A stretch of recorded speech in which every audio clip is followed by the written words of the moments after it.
नमस्कार, हमारे नए वीडियो में आपका स्वागत है। क्या आप भी कुंडलिनी शक्ति जागृत करना चाहते हैं? क्या आप भी लेना चाहते हैं षट चक्रों के जागरण का अनुभव? क्या आप भी चाहते हैं कि आपके सातों चक्र जागृत हो और आपको कुंडलिनी शक्ति से अनुभव आए, सिद्धियां प्राप्त हो? ये सब अगर आप जानना चाहते हैं, इसके मार्ग क्या है, कैसे हो सकते हैं, तो आप इस वीडियो को एंड तक पूरी की पूरी तरीके से देखिए और साथ में ही हमारे चैनल को सब्सक्राइब करें, वीडियो को लाइक करें और ज़्यादा से ज़्यादा लोगों तक इन्हें पहुँचाइए। तो कुंडलिनी शक्ति के बारे में हम जानें उससे पहले दो महत्वपूर्ण सूचनाएं मैं देना चाहूँगा। हमारे कुछ सिस्टम में एक एरर आ गया था, जिसकी वजह से जो भी लोगों ने तंत्र शक्ति ज्ञान प्रतियोगिता के फॉर्म भरे थे वो एक्चुअली हमें यहाँ पे दिख नहीं रहे हैं और बहुत सारे लोगों के सबमिट भी नहीं हुए हैं। इसके लिए आज की जो तंत्र शक्ति ज्ञान प्रतियोगिता थी वो आगे शिफ्ट कर दी गई है। नई डेट क्या है और कब ये होगी ये आपको बहुत ही जल्द मालूम हो जाएगा। उससे पहले आपको अगर इस प्रतियोगिता में भाग लेना है तो आपको कल या परसों एक अलग फॉर्म आ जाएगा, वो आपको ठीक से भरना है और ठीक से सबमिट करना है। अगर आपने आधी अधूरी इन्फॉर्मेशन कुछ भर दी तो आपका फॉर्म जो है सबमिट नहीं हो पाएगा। और हमारे यहाँ पे ऐसा दिख तो रहा है, बहुत सारे लोग भरने का प्रयास कर रहे हैं परंतु सबमिट नहीं हो पा रहा लोगों से, या फिर कुछ गलत हो रहा है। तो वो एरर की वजह से आज की तंत्र शक्ति ज्ञान प्रतियोगिता आगे शिफ्ट कर दी गई है और आने वाली जो दीक्षा है वो अगले रविवार को है सुबह 6:30 पर। वहाँ पे हम एक विशेष दत्त स्थान पर रहने वाले हैं, इसलिए जो भी दीक्षित साधक है और जो भी दीक्षा लेने वाले हैं उन सभी लोगों ने उस दिन सुबह 6:30 बजे ठीक से साधना में बैठना है। और आपको क्या करना है, दूसरी चीज़ है, जितने भी लोगों ने इस बार दीक्षा के लिए अप्लाई किया है उन लोगों का जो भी सामान है हमारे यहाँ से निकल गया है, आपको 2 या 3 दिन में मिल जाएगा। उसके बारे में कोई भी आप मन में संशय ना रखें। अभी हम अपने विषय की मुख्य ओर चलते हैं। तो कुंडलिनी शक्ति जागृति, तो हमारे शरीर में जो कुल मिलाकर 7 चक्र रहते हैं, उन 7 चक्रों को जागृत करने का हर साधक का प्रयास होता है। हम विविध प्रकार से जो भी हमारे चक्र है उनसे जागृत होने के बाद जो भी हमें सिद्धियां मिलती है, देवताओं के दर्शन होते हैं और विविध प्रकार से हमारा एक उन्नत जो जीवन है वो शुरू हो जाता है।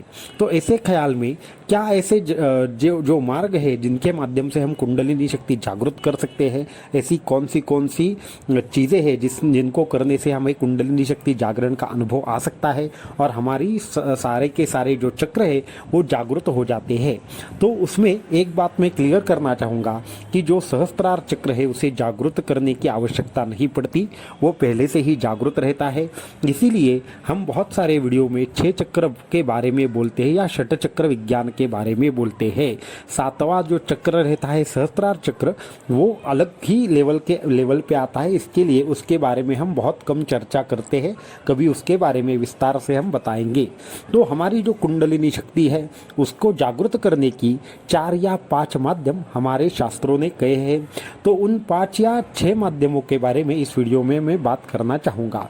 तो किस किस प्रकार से ये जागृत होते हैं और कुंडलिनी शक्ति जागृति से कौन सी सिद्धियों का हमें अनुभव आता है, कौन सी सिद्धियाँ हमें प्राप्त होती है और इनको हासिल करने के लिए किस तरीके से साधना करनी चाहिए। तो कुंडलिनी शक्ति जागृति के जो मार्ग है उसमें से सबसे पहला मार्ग है हठयोग का। तो हठयोग का जो मार्ग है वो कैसे होता है, हम विविध प्रकार से प्राणायाम और आसन के माध्यम से जब भी शरीर के एक विशिष्ट स्थिति पर जोर देते हैं और उनके माध्यम से जब भी हम कुंडलिनी शक्ति जागृत करते हैं उसे हठयोग का मार्ग कहा जाता है। इसमें कुंभक, रेचक और विविध प्रकार से जो 3 बंध रहते हैं और षट क्रियाएं रहती है, तो इन सभी को मिलाकर नेति, बस्ती, धौती, इन सभी को मिलाकर शरीर शुद्धि की जाती है और उसके माध्यम से कुंडलिनी जागृत होती है। तो ये सबसे पहला मार्ग है कुंडलिनी शक्ति जागृति का। तो दूसरी चीज़ है कि भक्ति मार्ग से कुंडलिनी शक्ति का जागरण होता है। हम एक विशिष्ट किसी भगवान की भक्ति करते हैं, उसे सर्वस्व मानने लगते हैं, तो उनका जाप करते करते करते हमारा मन एक ऐसे उच्च अवस्था में पहुंच जाता है जिस अवस्था में हमारा जो शरीर है वो और मन है वो परमात्मा में विलीन होने की शुरुआत होती है और वहाँ पे भी हमें कुंडलिनी जागृति का अनुभव आता है। तो ये 2 मार्ग हुए। तीसरा है ध्यान मार्ग। तो ध्यान मार्ग के माध्यम से विशिष्ट चक्र के ऊपर ध्यान करके उन शक्तियों का आवाहन करके वहाँ पे हम उन चक्रों का बीज मंत्र और बाकी की चीज़ें पढ़ने के बाद वहाँ पे कुंडलिनी शक्ति जागृत होना शुरू हो जाता है। तो ये तीसरा हुआ ध्यान मार्ग। तीसरा है मंत्र योग के माध्यम से। तो चौथा है मंत्र योग के माध्यम से। तो मंत्र योग का क्या मतलब है? हम विशिष्ट किसी मंत्र को विशिष्ट प्रकार से चक्र के ऊपर चित्त होकर जब उसे एकाग्र चित्त से उस चक्र पर फोकस करके पढ़ते हैं तो फिर उस मंत्र के माध्यम से हमारी कुंडलिनी शक्ति जागृत होना शुरू हो जाता है। तो ये है अगला मार्ग जो मंत्र चैतन्य के माध्यम से प्राप्त होता है या फिर मंत्र योग के माध्यम से प्राप्त होता है। पांचवा एक मार्ग है जो एकदम से गुप्त तरीके से कार्य करता है। विशिष्ट प्रकार से स्तोत्र और मंत्रों के एक समूह के हिसाब से ये मार्ग जाता है। इसे हम भक्ति मार्ग का ही एक दूसरा स्वरूप बोल सकते हैं, परंतु ये स्तोत्र या फिर ये आवाहन मार्ग इसे कह सकते हैं। आवाहन मार्ग में होता क्या है कि हम विशिष्ट प्रकार से कुंडलिनी के कुछ स्तोत्र है, कुछ ग्रहों के मंत्र है और तीसरी चीज़ है कुछ रंगों का ध्यान है। इन सब चीज़ों को मिलाकर जैसे ही हम कुंडलिनी शक्ति जागृति का प्रयास करते हैं, इसे क्या कहते हैं? तो इसे भी इस तरीके से भी एक प्रकार से कुंडलिनी जागरण हो सकता है। अगर मैं बात करूं ऐसे स्तोत्रों की तो इसमें सबसे महत्वपूर्ण है जो हमारा कुंजिका स्तोत्र है। उससे भी बहुत सारे लोगों को कुंडलिनी शक्ति का जागरण का अनुभव आता है, परंतु उसमें होता ऐसे है कि उस स्तोत्रों के साथ कुछ ध्यान करने की आवश्यकता होती है, इसीलिए उसे स्पष्ट रूप से एक मार्ग में डाला नहीं जा सकता। तो ये अगली बात हुई कि कुंडलिनी शक्ति जागरण का और एक मार्ग। और अंत्य वाला और सबसे महत्वपूर्ण और सबसे प्रखर अगर मार्ग की बात करें तो शक्तिपात युक्त दीक्षा लेने से आपका जो भी कुंडलिनी जागरण है वो एकदम आसानी से हो जाता है। तो सबसे अंतिम और उच्च मार्ग कौन सा है कि कुंडलिनी जागरण के लिए गुरु दीक्षा का प्राप्त करना। अभी ये जो गुरु दीक्षा है वो भी 3 प्रकार की होती है, नाम दीक्षा, मंत्र दीक्षा और मंत्र युक्त शक्तिपात दीक्षा। तो ये तीसरे प्रकार की जो दीक्षा है वो अत्यंत श्रेष्ठ मानी हुई है और उसमें भी स्पर्श युक्त शक्तिपात और मंत्र दीक्षा ये उससे भी श्रेष्ठ मानी गई है। तो किसी भी संप्रदाय के गुरु जब भी किसी भी शिष्य को शक्तिपात युक्त मंत्र दीक्षा देते हैं तो उनके माध्यम से ये मंत्र ऐसे कार्य करता है कि आपके चक्र धीरे धीरे जागृत होने लगते हैं और कुंडलिनी शक्ति पूरी की पूरी तरीके से जागृत हो जाती है। इसीलिए इस दीक्षा को सर्वोत्तम दीक्षा कहा गया है, क्योंकि इस मार्ग में शिष्य को कुछ भी नहीं करना पड़ता, शिष्य को सिर्फ गुरु ने बताई हुई साधना करनी पड़ती है और ये सारी की सारी जो चीज़ें हैं वो खुद शिष्य के कर्म के ऊपर डिपेंडेंट रहती है और दत्त गुरु खुद ब खुद इसका पूरा का पूरा चलन वलन करते हैं। इसमें गुरु और शिष्य एक दूसरे के सामने नहीं आए फिर भी शक्ति कार्य करती है। जब भी कोई इसी प्रकार से हमेशा ही साधनारत रहने लगता है तो उसे एक एक करके अनुभव आना शुरू हो जाता है। अभी में जब भी कोई किसी भी साधक की कुंडलिनी शक्ति जागृत होना शुरू हो जाता है तो उसको कैसे कैसे अनुभव ये मैं यहाँ पे बताना चाहूँगा। तो आपको कैसे पता चलेगा कि आपकी कुंडलिनी शक्ति जागृत होना शुरू हो गया है, कौन से अनुभव आएंगे, कौन सी सिद्धियाँ प्रदान होगी। तो सबसे पहली बात है, जब भी आपकी कुंडलिनी जागृति होना शुरू हो जाता है तब जाकर साधक का घंटे 2 घंटे 3 घंटे बहुत देर तक ध्यान लगना शुरू हो जाता है। तो ध्यान लगने की शुरुआत होना कुंडलिनी जागृति का अनुभव है। दूसरी एक चीज़ है, उसको ध्यान में प्रकाश दिखाई देना, नीला या फिर पीला या फिर सफ़ेद रंग का प्रकाश दिखाई देना भी कुंडलिनी जागृति की शुरुआती लक्षणों में से एक है। विविध प्रकार से आपको विविध प्रकार की जो स्वर्ग की ध्वनियाँ है जिसे योग ध्वनि भी कहा गया है या फिर अनाहत ध्वनि भी कहा गया है।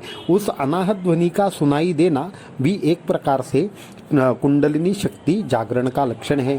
आपका जैसे ही आप अपने आसन पर बैठकर आंखें बंद कर लेते हैं, उसी क्षण से आपकी साधना शुरू हो जाती है और आप घंटों तक साधना में बैठे रहते हैं। ये भी कुंडलिनी जागृति की शुरुआत है। आप अगर सिर्फ आंखें बंद कर लेते हैं और आपका देहभान चला जाता है और आप समाधि अवस्था का धीरे धीरे अनुभव करने लगते हैं, ये भी कुंडलिनी जागृति के लक्षण है। तो फिर आगे चलकर मैं और थोड़ी डिटेल में और उच्च लेवल की चीज़ें आपके साथ शेयर करना चाहूँगा कि आप जब साधना में बैठे और धीरे धीरे आपका शरीर हल्का होने लगे और हवा में उठने लगे, तो समझ लेना चाहिए कि आपकी कुंडलिनी शक्ति जागृत है।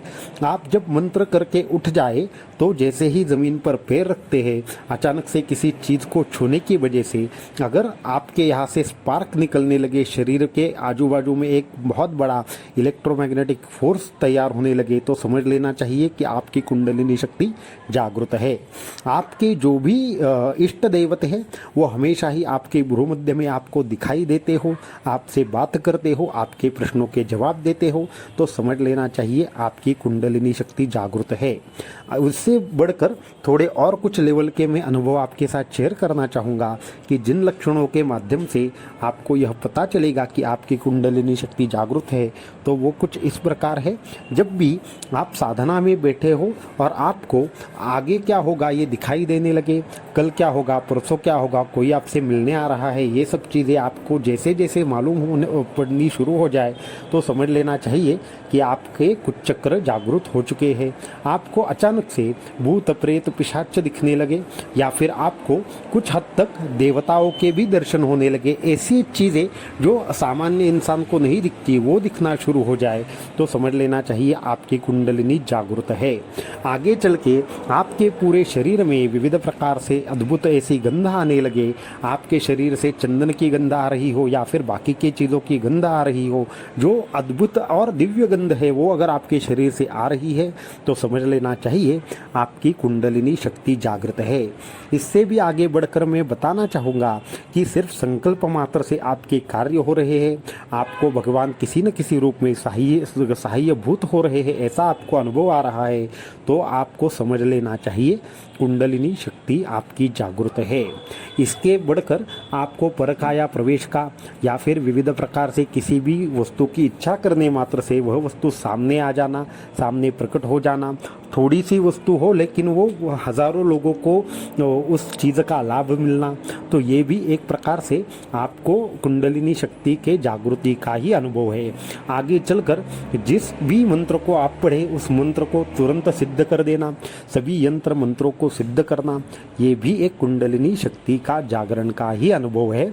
और ये सारी चीज़ें, ये सारे लक्षण जिस भी साधक में दिखाई देने लगे, उन सभी की कुंडलिनी शक्ति जागृत हो गई है।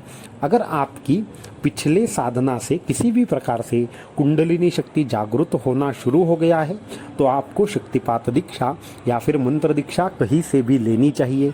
कहाँ से लेंगे ये आपके ऊपर निर्भर करता है। ये जरूरी नहीं है कि हर किसी के नियम सेम ही हो, परंतु किसी न किसी गुरु के माध्यम से आप दीक्षा ले ले। उस गुरु पर अगर विश्वास हो पूर्ण तरीके से तो ही ले ले, और जिस भी मंत्र की दीक्षा ले ले आप उस मंत्र का पूर्ण तरीके से पूर्ण मन से जाप करें, उस संप्रदाय के जो भी नियम है उसको फॉलो करें। आप हमारे चैनल पे अगर आ रहे हैं तो हम आपको ये नहीं कहेंगे कि सिर्फ आप हमसे ही दीक्षा ले लें। आपकी जिस भी किसी स्थान के ऊपर, जिस भी किसी गुरुदेव के ऊपर श्रद्धा है वहाँ से दीक्षा ले ले, परंतु एक जगह पे दीक्षा लेने के बाद अपने मंत्र का जाप जरूर करें। जितना भी आप गुरु मंत्र का जाप करते हैं उतनी ही आपकी जो भी जो सिद्धि है वह बढ़ती जाती है और आपको बहुत अच्छे अच्छे अनुभव आने लगते हैं। जितने भी हमारे साधक हैं उन सभी साधकों को, बहुत सारे साधकों ने हमारे साथ अनुभव शेयर किए हैं। जितने भी अभी तक आपको मैंने अनुभव इस वीडियो में शेयर किए हैं वो सभी के सभी साधकों के ही अनुभव है और उनके और हमारे खुद के अनुभव के साथ में ये वीडियो हमने बनाया है। तो ये सारे के सारे अनुभव कुंडलिनी शक्ति जागृति के हैं। इससे भी बढ़कर कभी कभी कंप हो जाता है, प्राणायाम हो जाता है, खेचरी मुद्रा हो जाती है, ऐसे अनगिनत अनुभव है। तो सारे अनुभव इस एक ही वीडियो में बताना मुमकिन नहीं है, तो अगले वीडियो में कुछ और चीज़ें आपके साथ जरूर शेयर करेंगे। तो आप सब लोग अगर कुंडलिनी शक्ति जागृति का अनुभव लेना चाहते हैं तो आप भी दीक्षा में बैठ सकते हैं, और दीक्षा के कुछ नियम हैं वो फॉलो करके बैठेंगे तो अनुभव जरूर आएंगे और आपको आगे का मार्गदर्शन भी होगा। अवधूत चिंतन श्री गुरुदेव दत्त।